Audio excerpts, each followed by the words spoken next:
ano po ba ang katotohanan? Meron po ba talagang political pressure para tanggalin ang security ng ating Vice President? Nasa inyo po yan, sir, kung gusto niyo pong sagutin o hindi. You may respond, Chief PNP. Thank you, our Senator. No, that's yun po yung sinabi niyo. Wala pong political pressure. It's ang ginagawa po natin, it's really to rationalize po yung deployment ng PNP natin. And we have to make sure, no po, sabi po nila, alam mo, sir, ang nangyari po, not only the Vice President, our Vice President na nagalit po sa atin at kalim po na it's a political. No, not even. Marami po kami tinanggalan. Even yung mga classmate ko, ng mga general, sabi ko, it's a time na talagang we have to rationalize. And in fact, I have already made yung sa policies natin na kung may mga threat, yung mga, then when they retire, kasi may mga threat, it's only about 6 months. And afterwards, they can ask kung meron po talagang threat. And we have to make sure, no, ang deployment po, we have to reframe po yung kasi ang term po natin, VIP ang security. No, there's no term as VIP. Remember, this is a police unit, sa professional police po. They are all graduates, and di po kami kagaya dati na graduate po ang mga police po natin. And we want to make sure that they are being deployed properly. Tinanggal po natin yan because ang gusto po natin, we have to professionalize po yung PSPG and make sure na dalawa po yung criteria. High threat, high security threat, and medium security threat, and no threat at all. We want to make sure that there is already a perceived threat. And there's a difference between a perceived threat and an actual threat. Dati kasi, VIP ang tawag natin, that's a perceived threat. Kaya nga sinasabi po natin, and we have to rationalize and we have to change our policies regarding po dun sa deployment ng tao. Kasi ang sasabi ko nga, we need more people on the ground. Marami po kami talagang kulang. And to be honest, sir, talagang ang gusto po natin, talagang ibaba yung mga tao natin or very strict our police procedures natin. Marami po tayong kinasuhan na moonlighting na police natin. It all started in Alabang when we see two staff personnel na nandun po being used as a security. And dahil po nga doon, bakit nangyayari doon? And we have to rationalize our people. We have to account them. They want to make sure. And with regard po doon sa iba, hindi lang lahat po, tinanggalan po natin because we don't see any threat dun sa mga bantao. At ang sinasabi ko nga, kung meron pong reason, ibibigay po natin. Second, But in the case of the Vice President, do you think may threat sa kanya o wala? sir, wala po siyang threat. Wala po kami nakita. He's being loved by our people. Ang sinasabi ko lang, second, ang security po ng ating Vice President is Are you under sure the...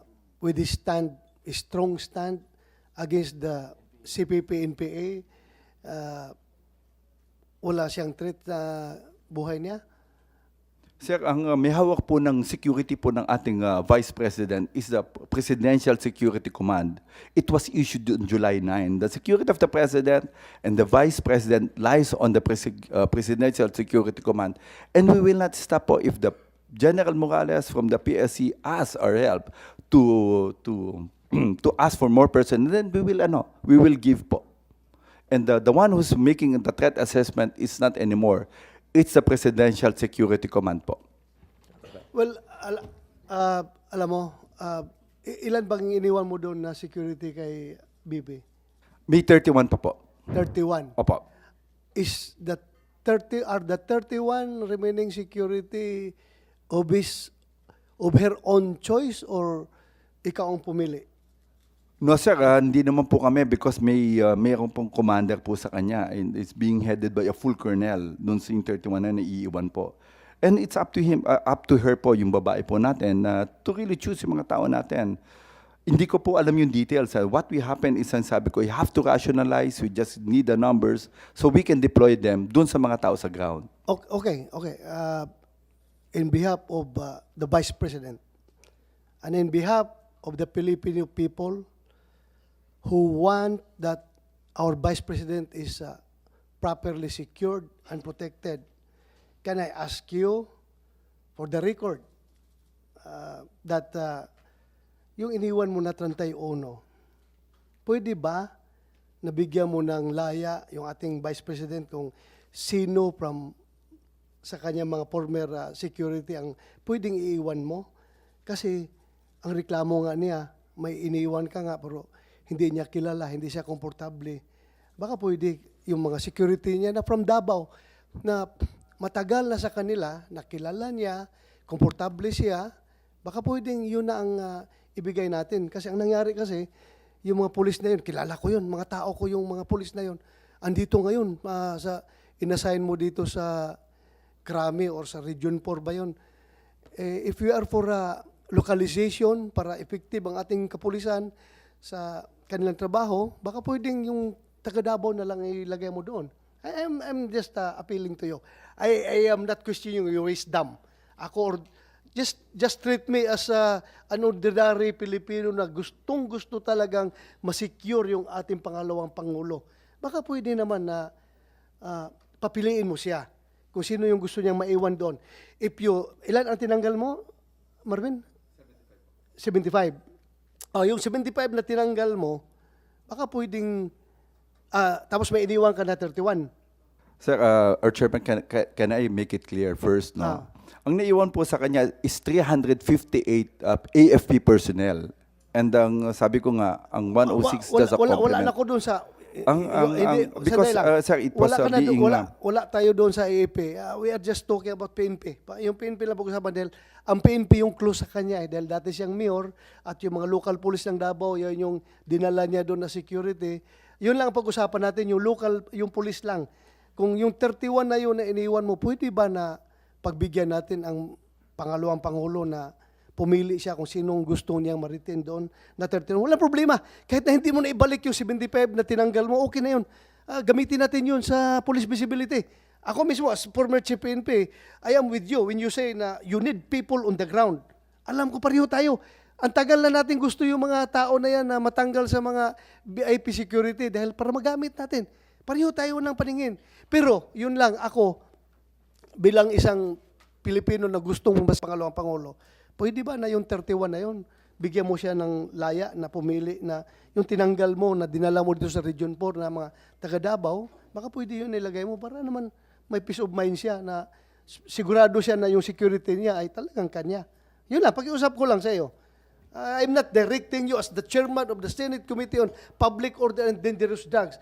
This is my personal appeal to you, being a Filipino. Kasi ayaw ko talaga na may mangyari sa ating pangalawang Pangulo. Pag yan ay naambos ng NPA at nagsipagtakbuhan yung mga security niya, nakakahiya tayo.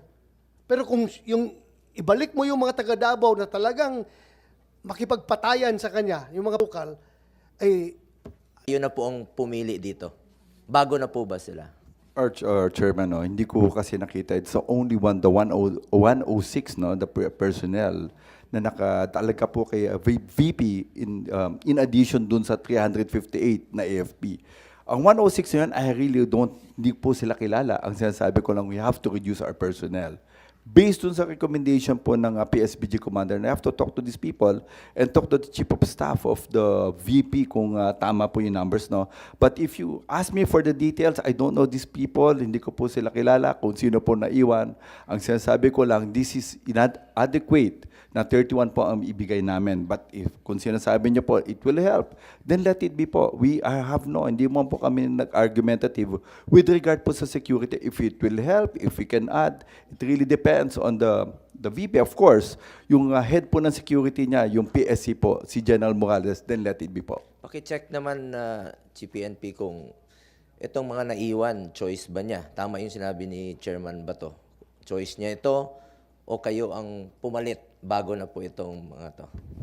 Our chairperson, hindi ko po, number one, I don't have yung kilala po. Ang sinasabi ko lang, out of the 106, kasi I assume lahat yun, tao niya po, yung 106 na yun.